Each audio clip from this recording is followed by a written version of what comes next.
Faire preuve de résilience. C'est aujourd'hui le mantra des esprits créatifs comme des chefs d'entreprise de l'ensemble du secteur textile.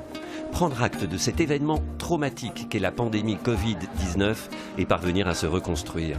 À Beyrouth, au Liban, la maison de couture et de prêt-à-porter Tony Ward avait délaissé le temps du confinement ses robes de bal et de princesse au profit des masques et des combinaisons de protection. Aujourd'hui, la situation économique au Liban est désastreuse. Elle est catastrophique, mais on la voyait arriver. J'ai vécu ça en Russie depuis quelques années, quand j'avais mes showrooms là-bas, quand le rouble a fait ses chutes. Du coup, c'est du déjà vu pour moi et j'essaie de m'adapter. Je sais qu'il y a d'autres marchés qui nous soutiennent.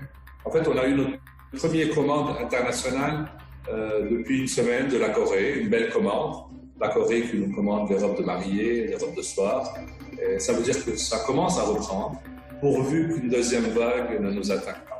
Cette crise sanitaire mondiale influe sur le travail créatif que vous faites? Les besoins changent. Si on parle par pays, les mariages ne sont plus des mariages de 500 et 1000 personnes. Quand on pense à nos clients américains, c'est l'année des élections. D'habitude, les années des élections, on a beaucoup de travail.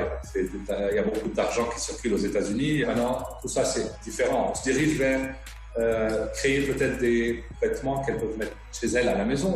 J'élargis ma panoplie de choix. On a toujours ce qu'on faisait avant, toujours available, mais il faut proposer autre chose.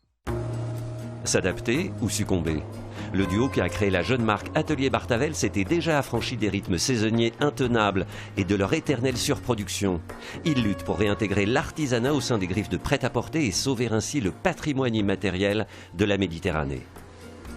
En grec, la crise, ça signifie décision, et elle renvoie à l'idée d'un moment charnière où tout doit se décider d'un coup.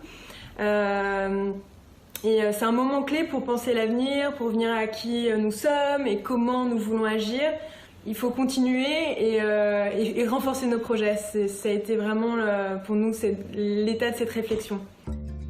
Elles éditent des vêtements uniques en série limitée. La pandémie les a confortées dans leur désir de privilégier les ressources locales. Et dans leur atelier studio marseillais, elles prônent le partage en collaborant avec d'autres marques. La particularité de ces maillots de bain, c'est qu'ils étaient fabriqués dans un tissu qui est EcoWave, donc tricoté à Barcelone, à partir de fils recyclés de bouteilles en plastique qui sont récupérées dans la mer Méditerranée. Là, on a notre dernier projet qui sort en septembre, qui s'appelle Planète S et qui va être une série de vêtements conçus en collaboration avec le duo d'artistes Alfresco. Donc c'est des chemises et surchemises unisex qui sont des peintures à porter et qui sont confectionnées et peintes à la main à Marseille à partir de lin français avec des encres sans solvant. Quittons la Méditerranée pour la mer de Chine afin de retrouver un personnage hors norme. Depuis plus de 15 ans, le français Jean-François Nicolaï sillonne l'Asie afin de faire connaître en Occident les marques de mode asiatique les plus contemporaines. Il est aujourd'hui basé à Taipei. Il n'y a jamais eu de lockdown à Taipei. Les boutiques, les department stores, la vie a vraiment continué comme si de rien n'était. Les Taïwanais avaient l'habitude du SARS il y a 15 ans. Donc, dès que la pandémie s'est déclenchée en Chine, ils ont tout de suite mis en place les précautions. Je me suis dit, waouh, je me sens hyper en sécurité. Mais les frontières sont fermées et l'île n'a donc plus accès à l'immense marché chinois. La marque ombrelle DYC Team, fondée par le styliste taïwanais McFly Chao, développe de nouveaux produits. Ils ont commencé avec un select shop à la base. Donc, ils sélectionnaient plusieurs designers, dont comme des garçons. Et ils ont décidé de s'établir un petit peu plus sur le modèle, on va dire le modèle à la japonaise, où les retailers développent leur propre marque, on va dire in-house, ok? Et du coup, leur créneau à DYC Team, c'est vachement intéressant parce qu'ils utilisent, on va dire, le gros de l'industrie taïwanaise qui est aujourd'hui tout ce qui est textile fonctionnel.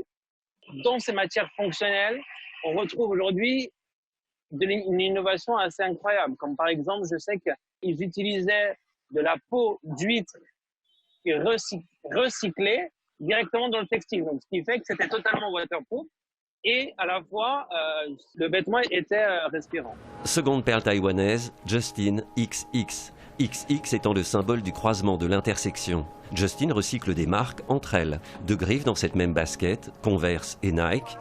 Ce blouson est fabriqué avec des étiquettes Levi's. Les sacs luxe deviennent des horloges ou des bananes.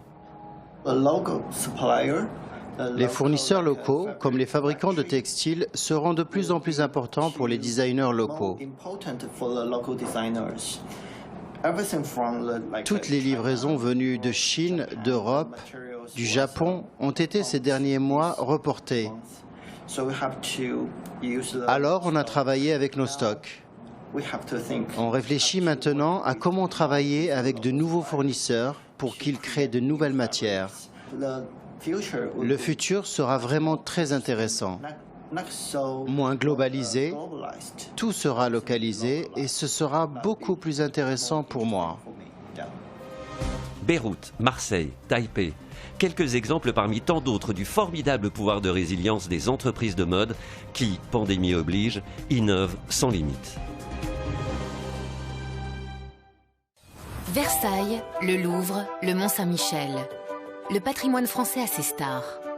Mais le génie français et la France recèlent bien d'autres merveilles. Métiers d'art, gastronomie, architecture, sites naturels. Avec France 24, partez à la découverte de cet héritage bien vivant. Du jeune apprenti à l'artisan au savoir-faire reconnu, de l'éleveur au chef étoilé, rencontrez ces passionnés qui préservent et font vivre le patrimoine français. Vous êtes ici, à voir sur France 24 et France24.com.